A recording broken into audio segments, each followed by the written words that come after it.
Hello, welcome to With the Aga Khan Museum. My name is Amir Ali Alibhai, and this episode looks at Black History Month. As most of you probably know, the Muslim Ummah, the community of world Muslims, is pluralistic, it's culturally diverse. And in 2019, 2020, we had an opportunity to explore this diversity when we focused on medieval Africa. And we looked at the kingdoms of Mali and in Nigeria and the relationships with North Africa, with Egypt, and with Europe, and the huge influence that these kingdoms had on trade and the economy of the world at that time. We also, during 2019 and 2020, at the same time, had an exhibition by a local artist, and this artist, Eko Namako, is a Lego artist, and his contemporary work actually was looking forward. So we looked back historically and forward as well. I hope you enjoy this little excerpt, and please remember that if you want to learn more, you can go to our website and to our YouTube channel and find more programming, including lectures and performances, and even a virtual tour of the Caravans of Gold exhibition on our website. So please enjoy this, and we'll continue with other programming after that. Enjoy. Welcome to the exhibition Caravans of Gold, Fragments in Time. We're really pleased to present this exhibition here at the Aga Khan Museum in conjunction with the Block Museum at Northwestern University, as well as the Museum of African Art at the Smithsonian Institution. This is an exhibition that asks visitors to explore how Africa laid at the heart of the commerce and culture of the medieval world. In that way, it really challenges us to rethink the past so that we can understand our present and future in a different way. Another really important part of this story is how Islam and Arabic spread into Africa beginning in the 8th century. And so really it's an exhibition that also tells us about the importance of Islam in Africa to the world's cultural heritage. Visitors can expect a really atmospheric gallery when they come visit Caravans of Gold. This exhibition has over 250 objects. There's so much to see, and each one of these objects really inspired a different part of the design for the exhibition. Some of my favorite objects in the exhibition are the Tellem textiles. They were found in caves in Mali, and some of them date as far back as the 11th century. Looking at these objects and knowing how old they are, looking at their colors, their patterns, they're very familiar and similar to something that you might see today. And I feel like these objects really provide a human connection to the artisans that would have made them. I also really like that these objects kind of embody the trade routes that we're looking at in this exhibition, the materials that would have had to have been brought together to create them, the cotton, the wool, the indigo dyes, all come from different regions in Africa. These materials would have had to have been sourced and brought together for these artisans to create these pieces of fabric.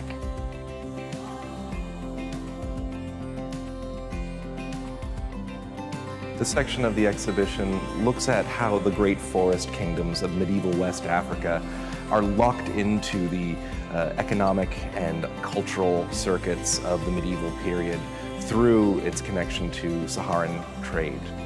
For example, we have a really wonderful sculpture on view produced in Ife, which was one of the great kingdoms in Western Africa.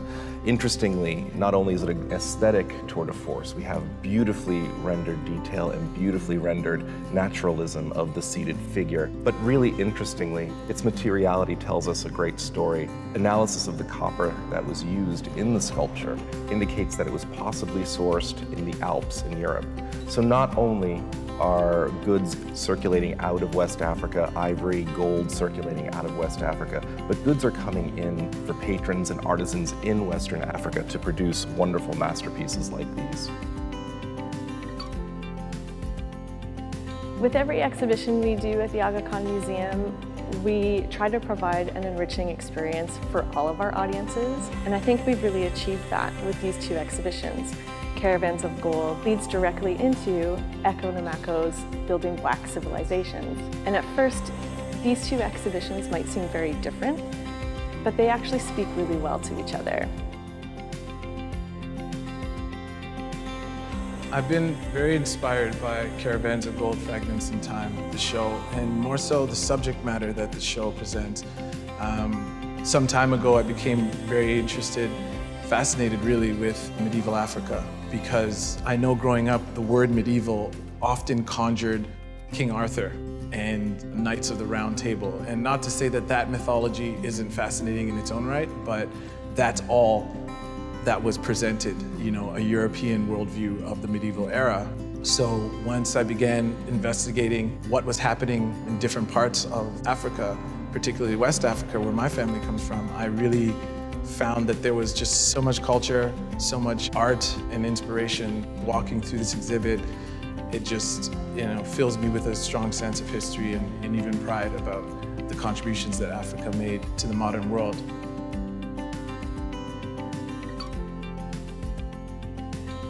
Lego to me is the most versatile material. There is something undeniably playful about it. At the same time, my work is often very fantastical, and I'm always trying to explore the fantastical narratives that take place within the little nooks and crannies of history, and also in unwritten history in the future. When I create sculptures, particularly using all black Lego parts, it does strip away some of that playfulness and insert a little bit more sophistication. And I find that with my series Building Black and like this exhibition, Building Black Civilizations, I've managed to achieve that.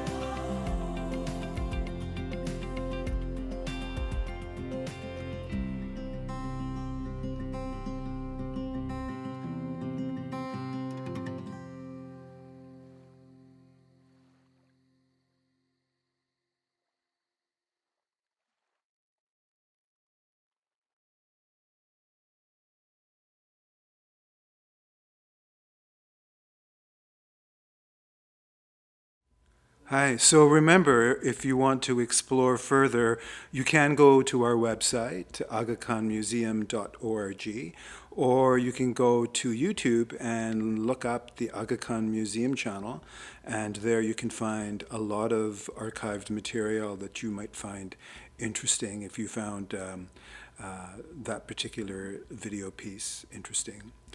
Next up, we have a musical performance.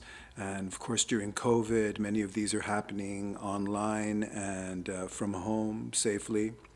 And Fateh Najm Ensemble is led by Fateh Najm, who is from Algeria.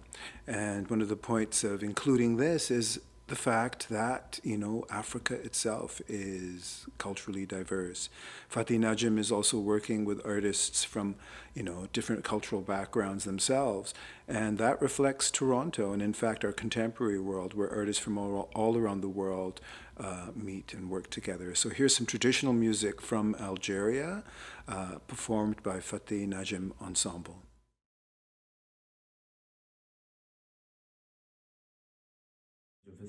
I'm from Algeria.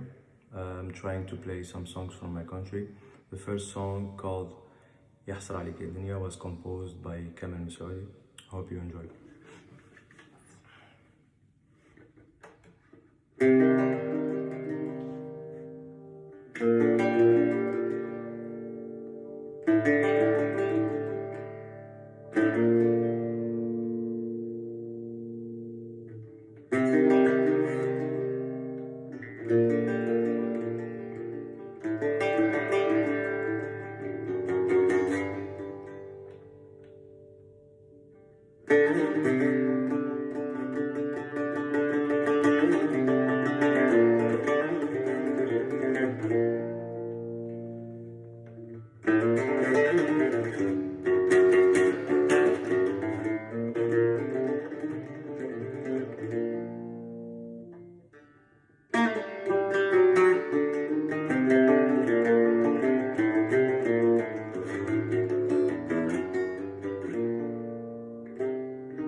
Thanks to Fethi Najm Ensemble.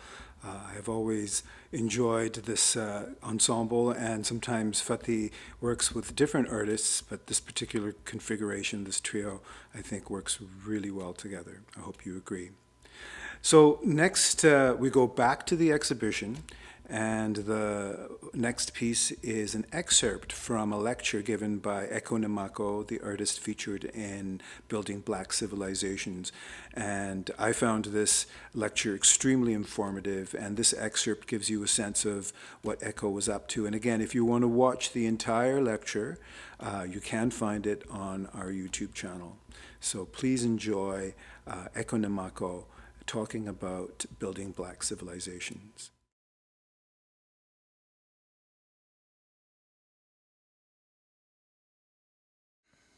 Thank you all for coming.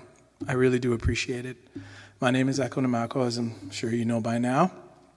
And my exhibit is called Building Black Civilizations, and which is a part of a larger body of work that is just entitled Building Black, which I've delved into various iterations of, with Building Black Mythos, which explores mythology using more figurative sculptures, and what will be coming up in the new year, Building Black Amorphia, which focuses on the merging different forms and visages drawn from African and mask and masquerade traditions, as well as different animal forms. But this exhibition, Building Black Civilizations, and this is the first time that I've done it, with so much gratitude towards the Aga Khan Museum for bringing me here and allowing me to be expressive and to really, share my art with the world. So I figure I would start with a short documentary which will give you some more context around my career and the choices that I've made and why I've made those choices and the different types of things that I do. So I'll let the documentary play and then we'll commence with the lecture.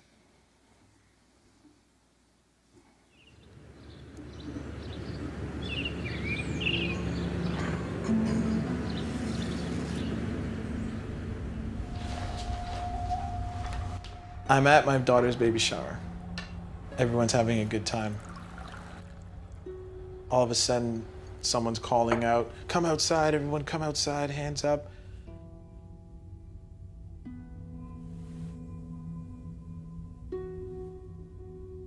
I ended up in the back seat of a police car with two of my best friends and my 3-year-old daughter. It was just a total disaster. There was no guns, there was no weapon at all, but this trauma has been inflicted on this one family. You know, you carry those things. So this all kind of fuels what I do.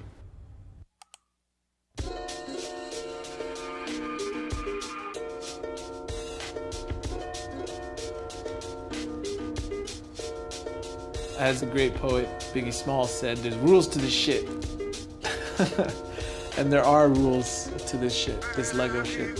I like to play by the rules, but bend them a little bit sometimes too. You know, you hear that snap. Something is fitting into something else in the way that they designed it to fit. The Lego informs the art. You know?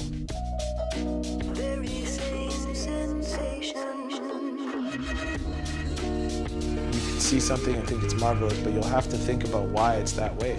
You know, why is it he's building in black all the time? Then you see me and you're like, okay, I kind of get it.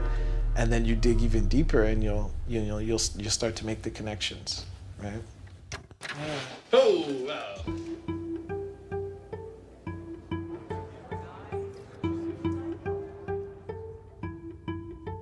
Photo references are really important. I'm just trying to get a sense of the animal and the shapes. How do I get that gray to interact with this black and still maintain that curve? How do I achieve that? I'm kind of just conscious of my joints. Not that I plan on getting arthritis, but preventative measures.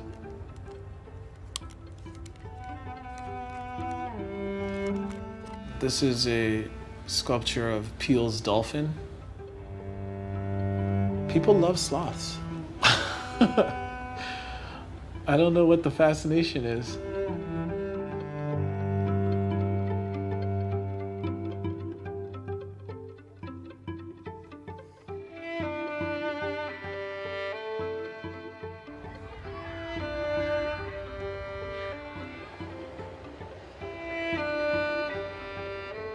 Because I have this ability to use the material in a way that is going to be fascinating to people, it gives me a great platform to affect some kind of change. If you have like an identity-based artist coming in and talking to kids about the importance of their identity and everyone else's identity, you have younger people starting to understand that, then you'll develop a sensitivity towards that. When I see Black children engage with my work, to see them look at themselves reflected with something that typically doesn't reflect them, that is like the most profound thing. I read a quote recently, I'm not sure who said it, but being an artist is successful in itself, or something to that effect, right? Because it's draining and it's difficult to keep going. Maybe people don't care as much about your work as you think they do, or as you do, and it won't go as far as you want it to go. And every single artist feels that at some point.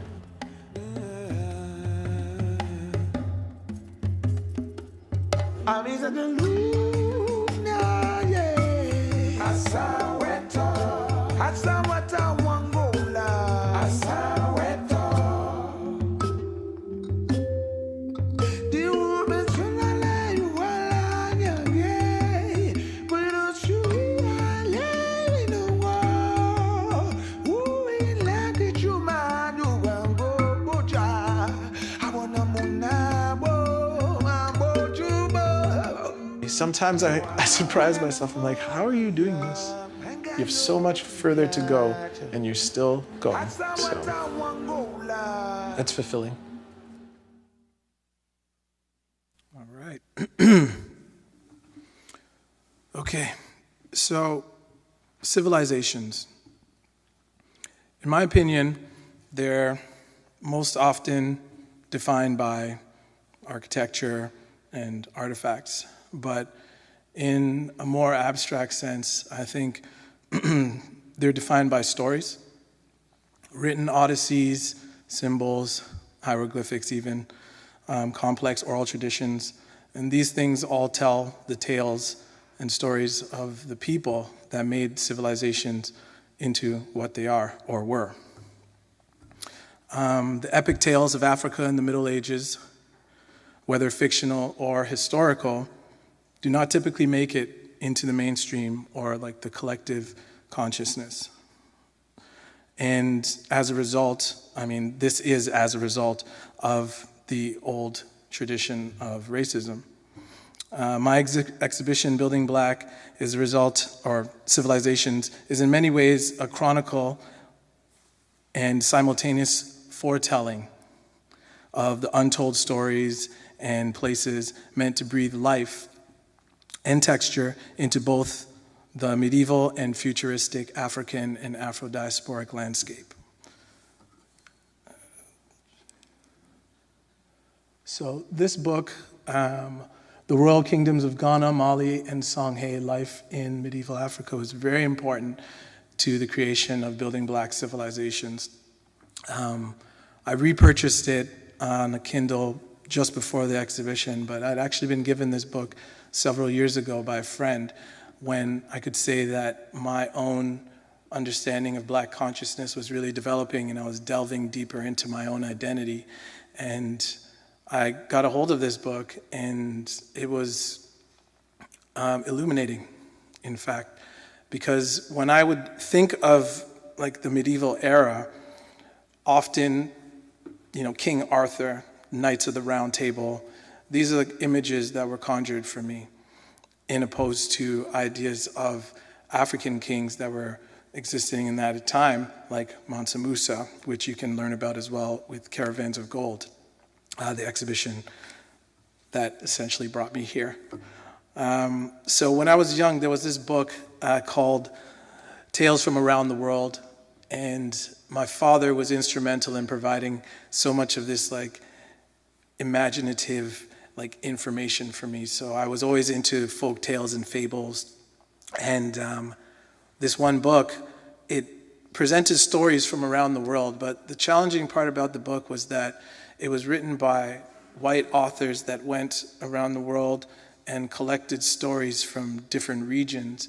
But the stories, when they were passed down, they weren't told directly from the people within their own cultural context. So they were passed through a filter. And despite the fact that I enjoyed the fact that I got access to these stories and illustrations, and they stay with me to this day, when I go back and read these stories, or when I was reading them to my daughters, certain things started to come up in terms of the language and little inaccuracies that made me reflect a little bit deeper on where this information was coming from, and also made me want to go upstream and find the information directly from the source, as opposed to getting it from a place where I felt it got a little bit more muddy. So,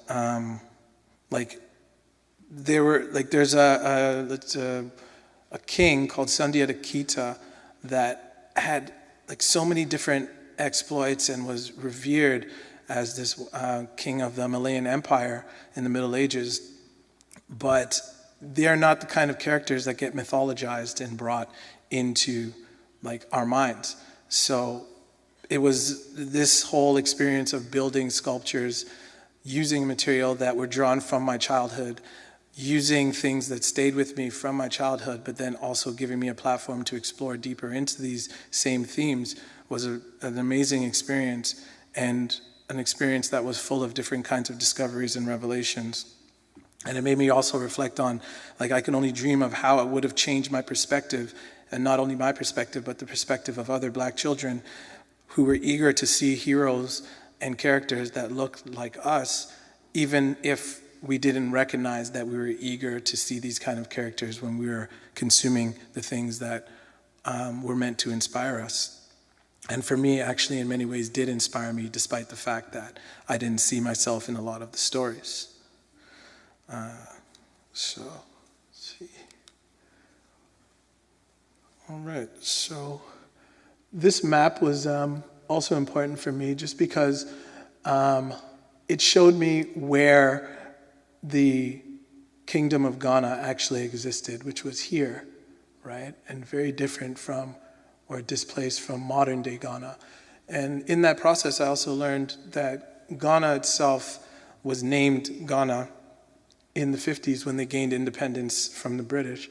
And they took the name Ghana, which means warrior king, from the medieval empire of Ghana, which was some leagues away.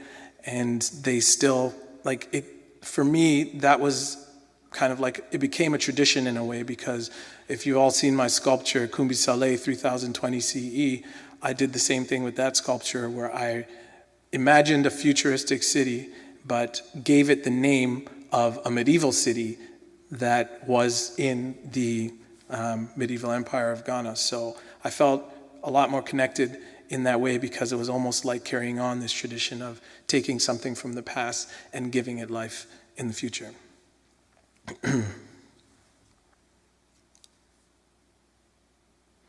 All right, so the world's oldest university, University of Sankore in Timbuktu, Mali. So I don't know if you all, from this image alone, can see some of like the resemblances, if you all got a chance to see the city Kumbi Saleh that I built. And it's funny because I actually didn't see this image until I was putting together this presentation long after Kumbi Saleh was actually built. So despite the fact that there's this center spire and even like the layout of this university and collection of dwellings and mosques, it's something about this translated into my work without having even seen it. So it makes me really think that, was there something, you know, deeper and spiritual happening when I was building this sculpture? Because when I tend to build, there's not typically a lot of blueprints and drawings that are done. Sometimes for larger scale pieces, I will build, I will draw some things out. But for the most part, I really like to just get my hands into the Lego and start building and allow the Lego to, in many ways, dictate what's going to happen.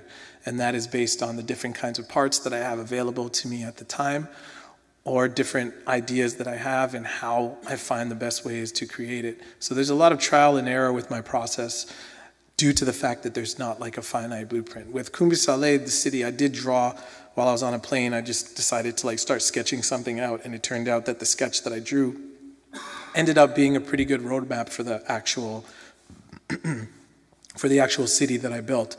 So yeah, it's interesting in the way that sometimes knowledge and information and inspiration comes from like a different plane, where you don't necessarily have to see something and then have it, reflect on it, and then, you know, continue and build and create from that place. Sometimes things just filter into your mind and you don't know. Maybe something you've seen when you were really small, something that just exists in the world and found its way into your heart. And then when it's time for you to create, those things find their way out.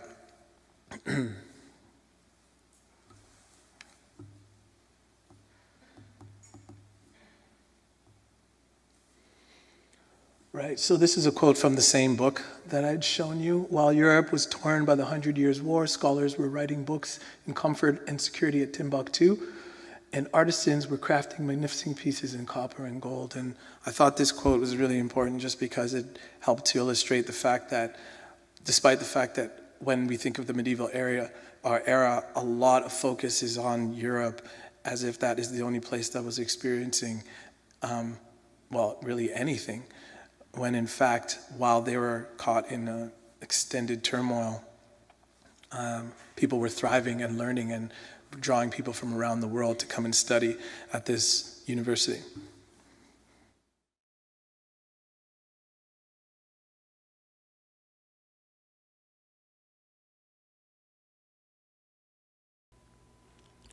African cultures have influenced musical traditions around the world.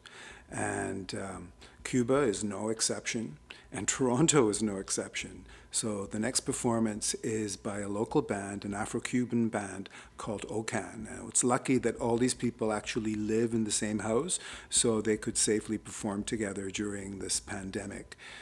This was recorded, and it was actually performed live on one of our music festivals last year called Remix. I hope you enjoy it. It's high energy, so if you want to dance, you might want to dance.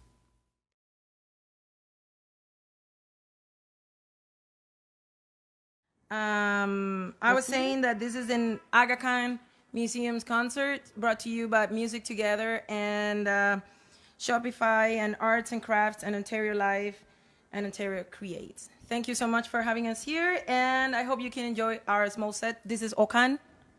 Enjoy.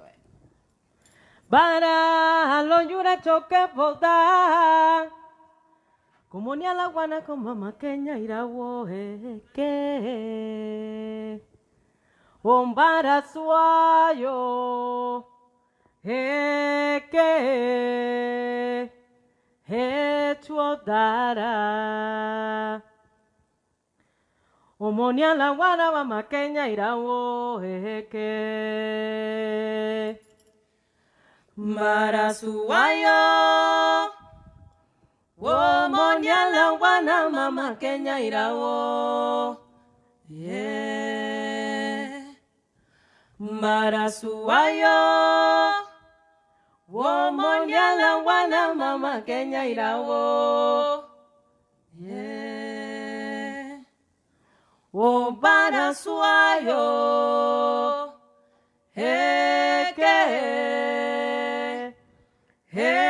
chuodara womonia la wana mama Kenya irao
Okay, so it's everybody okay? Everybody at home? I hope you guys are safe. Stay home, wash your hands, take care of each other, call your friends, call your family. Make sure that everybody's okay and we're all in this together. So, what a better way to do it than with music? So, that was Jamming in 6, a song written by Magdalena Savigne. And the next song is called Mil Palabras, written by me and arranged by Magdalena Savigne. And I wrote that song a few years ago when we recently started together, dating together. And it is our anniversary, wedding anniversary today. So I just want to say out in public, of many people, in front of many people, that I love her very much. And I keep looking forward to keep playing music and making music with you. Yes, of course. Longer. So, Mil Palabras.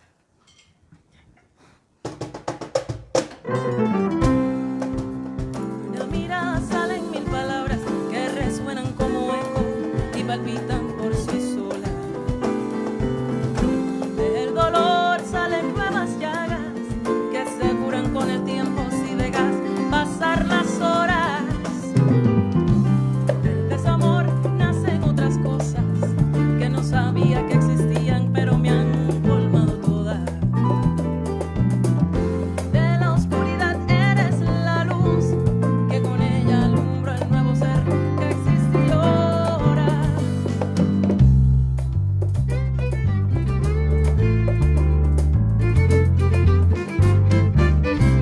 De nuevos besos salen como flores, deseos insaciables que no paran aunque llores. De más está decir que me perdones por cada triste adiós que te pedí sin concesiones. Aunque duele aún, sé que pasará. Junto a ti el tiempo corre sin parar. No me dejes ir, vamos a esperar. Aunque el trago amargo no puedo ocultar, quiero comenzar y llegar al fin y dejar las huellas que me vi partir. No regresaré a la oscuridad, más vale querer y no mirar atrás.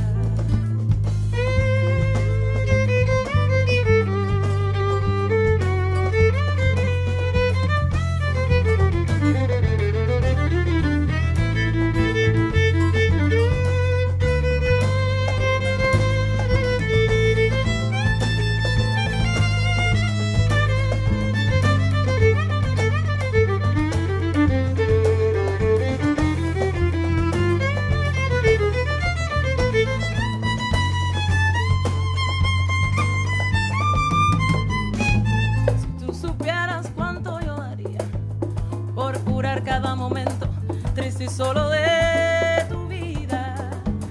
Pero primero yo tendría que reparar mi corazón que me han dejado hecho astillas. Con tu mirada llego al infinito.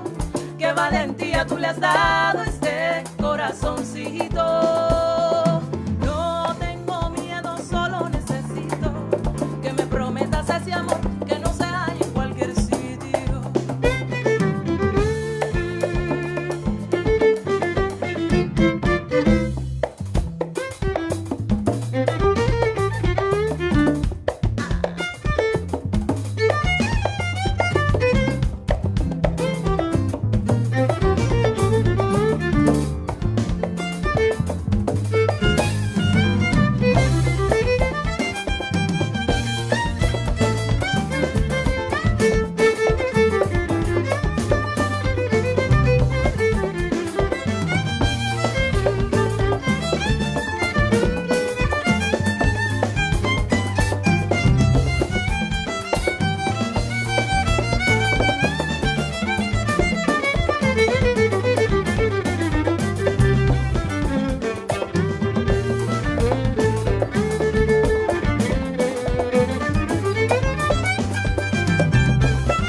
usually people will sing with us if we're in a live concert.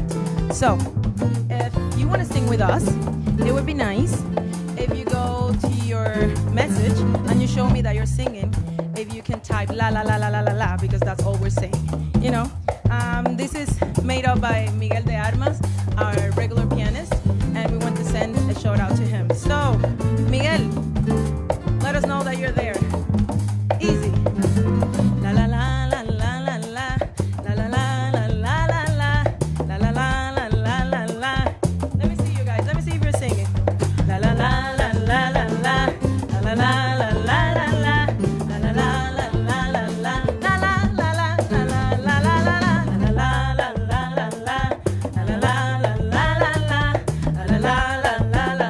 Thank you, Yaritza. Gracias, te queremos.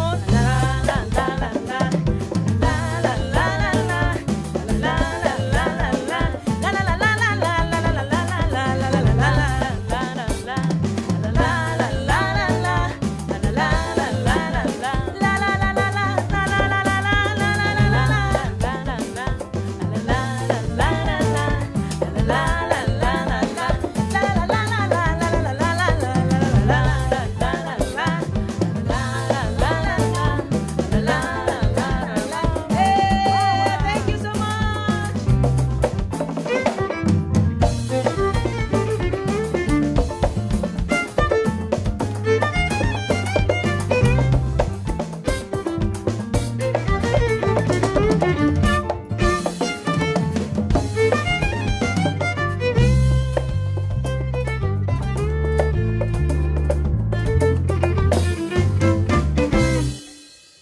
Yeah.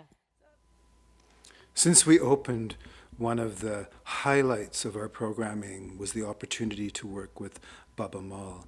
Here is an excerpt from his first concert at the museum earlier in 2020, before we were shut down by the pandemic. It was one of our last live performances, and it was incredible. A highlight for the museum, and personally a highlight for me as well. Enjoy.